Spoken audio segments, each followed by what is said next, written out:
आप सब जानते हैं भारत इस समय एक बहुत बड़ा युद्ध लड़ रहा है। इस युद्ध में कुछ दिन ऐसे आते हैं जो भारत के लिए अच्छे होते हैं, जब हम सबको ऐसा लगता है कि भारत शायद इस युद्ध को जीत जाएगा। लेकिन फिर अचानक कुछ बुरे दिन भी आते हैं जब ऐसा लगने लगता है कि इस युद्ध को जीतना भारत के लिए बहुत मुश्किल होगा। और सबसे हैरान करने वाली बात तब होती है, दिल तोड़ने वाली बात तब होती है, जब हमारे ही देश के कुछ लोग बीच में ऐसे आ जाते हैं जो चाहते हैं कि हम ये युद्ध हार जाएं। आप इसे एक क्रिकेट मैच की तरह भी देख सकते हैं। एक ऐसा क्रिकेट मैच जिसमें कभी अच्छे दिन आए, कभी खराब दिन आए, कभी भारत अच्छा खेला, कभी भारत खराब खेला। भारत में यह युद्ध अब दो तरह की सेनाएं लड़ रही हैं, और मैच की तरह से देखें तो दो तरह की टीम लड़ रही हैं। एक सेना यह चाहती है कि भारत ये युद्ध जीत जाए, और दूसरी सेना देश को हराने में लगी है। कल मुंबई के बांद्रा में जो लोग हजारों की संख्या में इकट्ठा हुए थे, वो भी भारत को इस युद्ध में हराना चाहते हैं। जो लोग बहकाकर साजिश के तहत इन लोगों को वहां तक लेकर आए थे, वो सारे लोग वो हैं जो चाहते हैं कि भारत ये युद्ध हार जाए। और आज उत्तर प्रदेश के मुरादाबाद से जो तस्वीरें आई हैं, वो भी देश के मनोबल को तोड़ देंगी। सबसे पहले आपको यही तस्वीर दिखाते हैं। भारत के लोगों ने यह देख लिया है कि देश के अंदर ही कुछ लोग ऐसे हैं जो ये चाहते हैं कि इस देश में कोरोना वायरस फैल जाए, ये सिलसिला रुके नहीं। ऐसे लोग अंदर ही अंदर चाहते हैं कि कोरोना वायरस के साथ चल रहे इस युद्ध में भारत हार जाए, और ये सीधे सीधे देशद्रोह और गद्दारी है। इसलिए सबसे पहले इन तस्वीरों को देखिए। मुरादाबाद से तस्वीरें आई हैं, और सोचिए ये कौन लोग हैं, कैसे लोग हैं, इनकी सोच कैसी है जो डॉक्टर्स पर पत्थर फेंक रहे हैं। ये जो लोग आपको दिखाई दे रहे हैं, ये जानते हैं किससे लड़ रहे हैं? ये हमारे ही देश के डॉक्टरों से लड़ रहे हैं। जो डॉक्टर इनका इलाज करने के लिए आए हैं, जो डॉक्टर इनकी जान बचाने के लिए आए हैं, उन्हीं डॉक्टरों पर पत्थर फेंककर उनकी पिटाई करके ये लोग उन्हें वहां से भगा रहे हैं। ये मुरादाबाद के हाजी नेक मस्जिद इलाके की तस्वीरें हैं। हाजी नेक मस्जिद ये वो इलाका है जहां ये सब कुछ हुआ है। यहां पर इस इलाके में एक कोरोना संदिग्ध व्यक्ति को उसके घर से ले जाने के लिए स्वास्थ्य विभाग की टीम आई थी, लेकिन स्वास्थ्य विभाग की टीम पर यह हमला बोल दिया गया।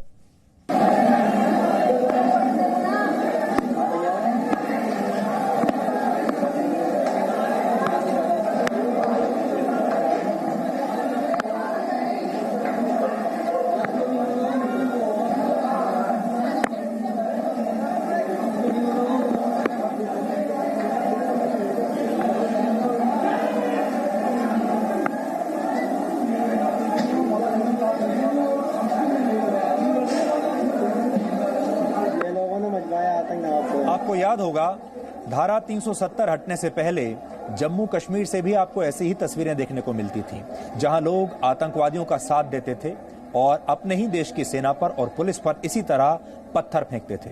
इस तरह की पत्थरबाजी देखकर आपको कश्मीर के वो दिन याद आ गए होंगे धारा 370 के हटाने से पहले। और आज मुरादाबाद में भी लगभग वही तस्वीरें देखने को मिल रही हैं। कश्मीर में सेना पर और पुलिस पर यह पत्थरबाजी होती थी, और यहां तो ये लोग और भी गिर गए हैं। अब देखिए छतों पर महिलाएं हैं।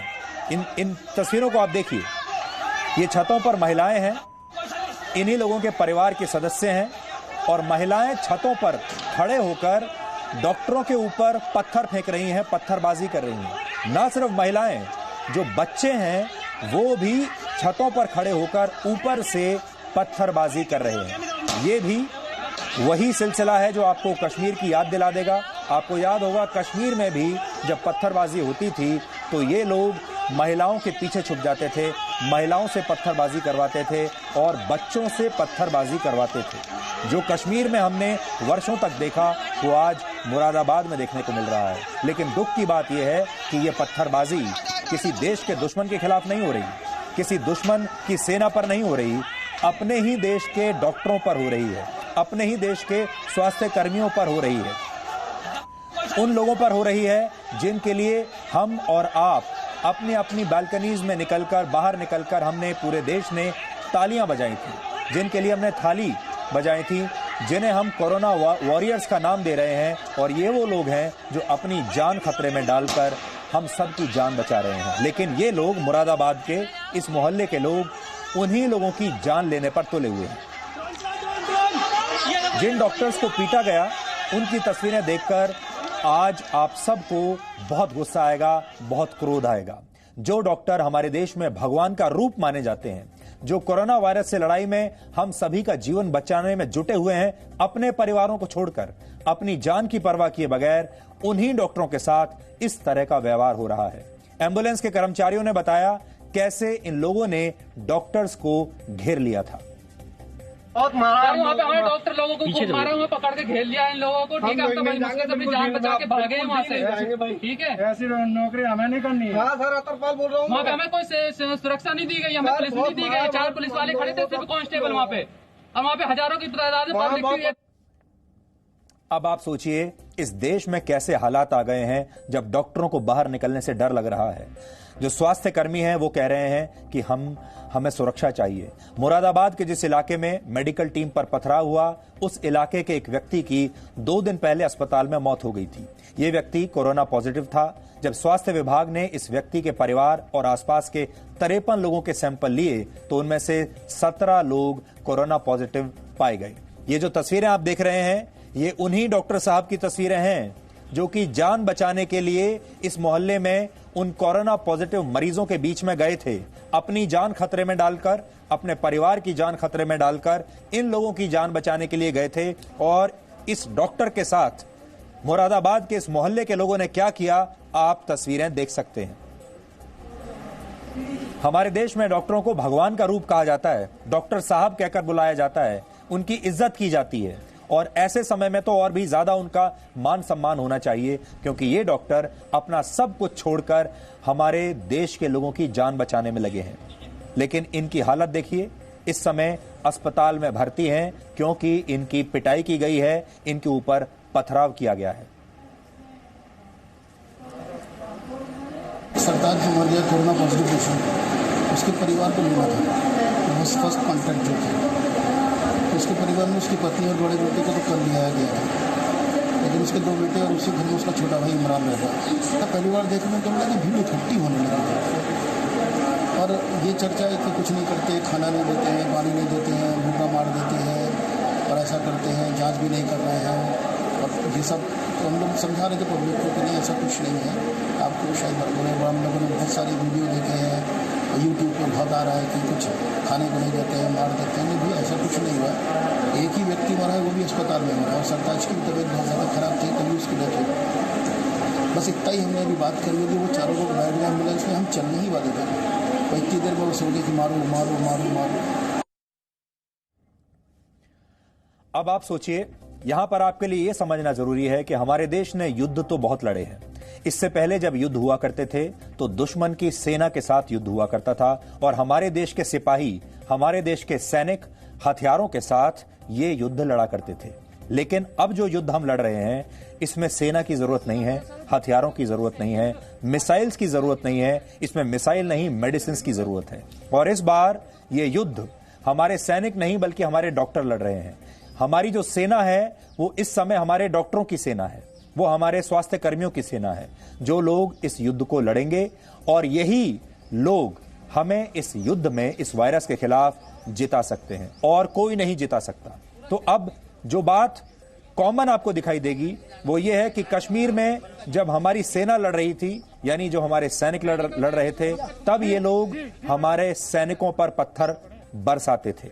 और अब जब हमारी दूसरी सेना लड़ रही है, यानी हमारे डॉक्टर लड़ रहे हैं, अब ये हमारे डॉक्टरों पर पत्थर बरसा रहे हैं। अब आप समझ सकते हैं कि इन लोगों के दिमाग में क्या जहर भरा हुआ है। ये लोग क्या चाहते हैं?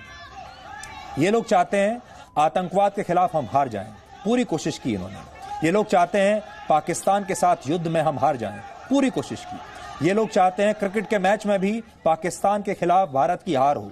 हमेशा यही नारेबाजी करके बताते हैं पूरे देश को। और अब जब दूसरी सेना लड़ रही है, डॉक्टरों की सेना लड़ रही है, अब भी यही वर्ग फिर से वापस आया है और ये हमारी डॉक्टरों की टीम को हराने में लगा है। मुरादाबाद के जिस इलाके में मेडिकल टीम पर पथराव हुआ, उस इलाके के एक व्यक्ति की 2 दिन पहले अस्पताल में मौत हो गई थी। यह व्यक्ति कोरोना पॉजिटिव था। जब स्वास्थ्य विभाग ने इस व्यक्ति के परिवार और उसके आसपास के 53 लोगों के सैंपल लिए तो उनमें से 17 लोग पॉजिटिव पाए गए। इसके बाद इस इलाके को हॉटस्पॉट घोषित कर दिया गया। स्वास्थ्य विभाग की टीम यहां घर घर जाकर लोगों की जांच कर रही थी। स्वास्थ्य विभाग ने पूरी ताकत लगाई कि एक एक कोरोना संदिग्ध की पहचान करके उन्हें अलग किया जाए समाज से, जिससे दूसरों पर संक्रमण का कोई खतरा ना आए। कितना अच्छा काम कर रहे थे, लेकिन खुद इन कोरोना फाइटर्स की जान पर अब खतरा आ गया है। मुरादाबाद में जिस डॉक्टर को पीटा गया उसकी पूरी कहानी हमने आपको बताई। उन डॉक्टर साहब ने क्या कहा जो अस्पताल में भर्ती हैं वो भी हमने आपको दिखाया। पुलिस की टीम जब इस इलाके में पहुंची तो पुलिस पर भी पथराव किया गया। उत्तर प्रदेश के मुख्यमंत्री योगी आदित्यनाथ ने इन लोगों के खिलाफ नेशनल सिक्योरिटी एक्ट यानी NSA के तहत कार्रवाई करने का आदेश दिया है।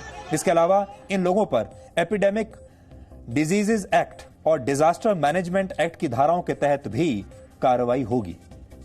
जो भी सरकारी कार्य में बाधा डाली गई है, वर्तमान में धारा 144 का उल्लंघन किया गया है, महामारी एक्ट में, डिजास्टर मैनेजमेंट एक्ट में और साथ ही साथ राष्ट्रीय सुरक्षा अधिनियम के अंतर्गत इसमें कार्रवाई की जाएगी, क्योंकि ये पूरी तरीके से गलत है। इस प्रकार का व्यवहार, इस तरीके का जिसमें स्वास्थ्य व पुलिस एजेंसीज ऐसे कार्य में लगी हैं जिससे इस महामारी का प्रसार रोका जा सके, ऐसे में उनके कार्य में बाधा डालना बहुत ही गंभीर श्रेणी का अपराध है। उसी सुसंगत धाराओं में हम लोग कार्रवाई करेंगे।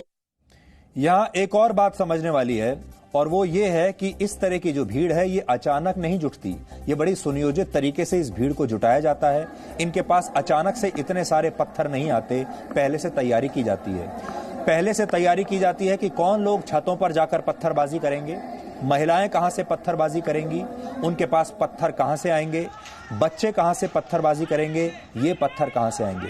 सब कुछ एक सुनियोजित तरीके से किया जाता है और ये बात पूरे देश को अब समझ में आ रही है, क्योंकि तस्वीरें झूठ नहीं बोलती। हमारे देश के बहुत सारे ऐसे बुद्धिजीवी हैं, डिजाइनर पत्रकार हैं जो इनका भी बचाव कर लेंगे, जो कहेंगे, जो इन्हें भी मासूम बता देंगे, लेकिन ये मासूम नहीं है, ये देशद्रोही है। और इनकी वजह से आपके और हमारे जैसे जो करोड़ों लोग हैं जो तपस्या कर रहे हैं, जो अपना काम काज छोड़कर अपने अपने घरों में बैठे हैं ताकि पूरा देश बच जाए, उन सब की तपस्या को ये बर्बाद कर रहे हैं। कोरोना के इलाज में सबसे ज्यादा खतरा डॉक्टर्स, नर्स और मेडिकल स्टाफ को हो रहा है।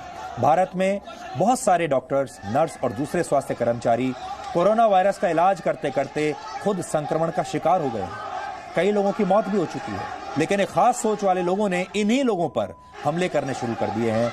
इन लोगों पर थूका जा रहा है, इन लोगों पर पत्थर फेंके जा रहे हैं। इस देश के लिए इससे बड़ा कलयुग और क्या हो सकता है। आपको याद होगा किस तरह से तबलीगी जमात के लोगों ने डॉक्टरों पर, नर्सेज पर और मेडिकल स्टाफ के साथ बदसलूकी की थी, उनके ऊपर थूका था और उनसे बदतमीजी की थी।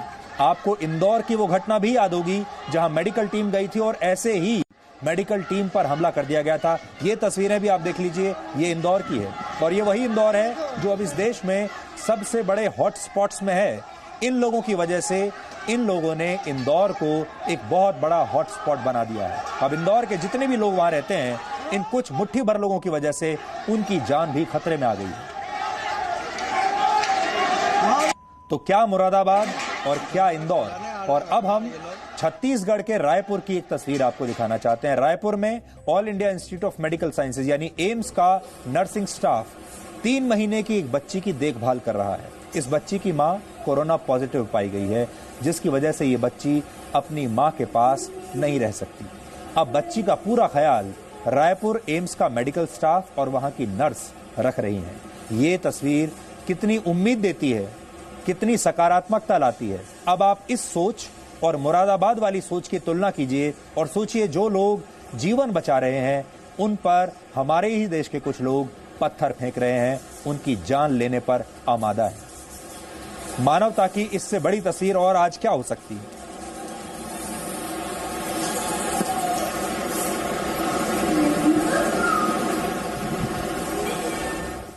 इसके बाद हम आपको अहमदाबाद की तस्वीर दिखाते हैं। अहमदाबाद कोरोना वायरस का एक हॉटस्पॉट है। पूरे गुजरात में कोरोना वायरस के 50% से ज्यादा मामले सिर्फ अहमदाबाद से हैं। अहमदाबाद में आज से 21 अप्रैल तक कर्फ्यू लगाया गया है। कर्फ्यू के बीच महिलाओं के लिए दोपहर 1 बजे से लेकर 4 बजे तक 3 घंटे की छूट दी गई ताकि वो बाहर निकलकर अपना काम कर सकें, खरीदारी कर सकें। लेकिन आप तस्वीरों में देख सकते हैं कि कर्फ्यू में छूट के बाद किस तरह से महिलाएं बाजारों और सड़कों पर भीड़ के तौर पर दिख रही हैं। किसी को संक्रमण फैलने का कोई डर नहीं, ना फैलने का ना फैलाने का। किसी को सोशल डिस्टेंसिंग का पालन करने की परवाह नहीं। ये अहमदाबाद के जमालपुर इलाके की तस्वीरें हैं। इसी इलाके में स्थानीय विधायक इमरान खेड़ावाला कल ही कोरोना पॉजिटिव पाए गए थे। इमरान खेड़ावाला कल मुख्यमंत्री विजय रूपाणी से भी मिले थे, जिसकी वजह से मुख्यमंत्री ने अब खुद को होम क्वारंटीन कर लिया है। यहाँ पर हम ये भी आप देख पाएंगे कि भीड़ तो है, खुलेआम कर्फ्यू का उल्लंघन हो रहा है। जो सोशल डिस्टेंसिंग के नियम हैं उनका उल्लंघन हो रहा है, लेकिन इन्हें रोकने वाला भी कोई नहीं, प्रशासन से भी कोई नहीं है और पुलिस से भी कोई नहीं है। अब आप सोचिए, अगर इनमें से कुछ लोग भी कोरोना पॉजिटिव निकल आए तो कितने लोगों को यह संक्रमण फैलेगा।